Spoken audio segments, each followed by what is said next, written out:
വാർത്തകൾ ഉണ്ടായിരുന്നു കേരളത്തിൽ CPM ചർച്ചകൾ നടക്കുന്നു, CPM പോകാൻ പോകുന്നതൊക്കെ. ഒന്നാം കാര്യം, ഇത് ഈ മാധ്യമങ്ങൾ നിങ്ങളുടെ ഹിന്ദിയിൽ പറയുമ്പോൾ റോസി റോട്ടിക്ക് വേണ്ടി എന്ത് വേണമെങ്കിലും ചെയ്യുമെന്നാണ് മനസ്സിലാക്കിയത്. ഞാൻ പറയാനുള്ള വിഷയങ്ങളൊക്കെ എൻ്റെ പാർട്ടി നേതൃത്വത്തോടെ നേരിട്ട് പറയുള്ളൂ. അതിന്റെ അവസരം വരും, എനിക്കൊരു സംശയമില്ല. പാർലമെന്റ് സമയത്തോടെ എല്ലാവരും ഉണ്ടല്ലോ. മാധ്യമക്കാരുടെ മുമ്പിൽ അവർക്ക് അവരോട് പറഞ്ഞത് യോഗത്തിലും പങ്കെടുത്തിരുന്നു. ഇന്ന് വൈകിട്ട് നടന്ന സ്ട്രാറ്റജി മീറ്റിംഗിലും സാർ പങ്കെടുത്തിട്ടില്ല. അല്ല, ഞാൻ പങ്കെടുക്കാത്ത കാരണം അതാണ്. അവരെന്നെ ക്ഷണിക്കുന്നത് ഇന്നലെ മിനിഞ്ഞാന്നുമായിരുന്നു.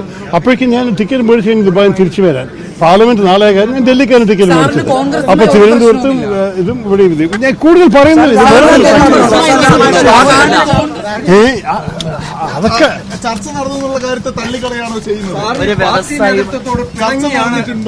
നോക്കൂ, എനിക്ക് ഈ വിഷയത്തിൽ ഇറങ്ങാനേ ആഗ്രഹമില്ല. കാരണം ഇറങ്ങിക്കഴിഞ്ഞാൽ പുതിയ ചോദ്യങ്ങൾ വരും, പുതിയ കോമൻസ്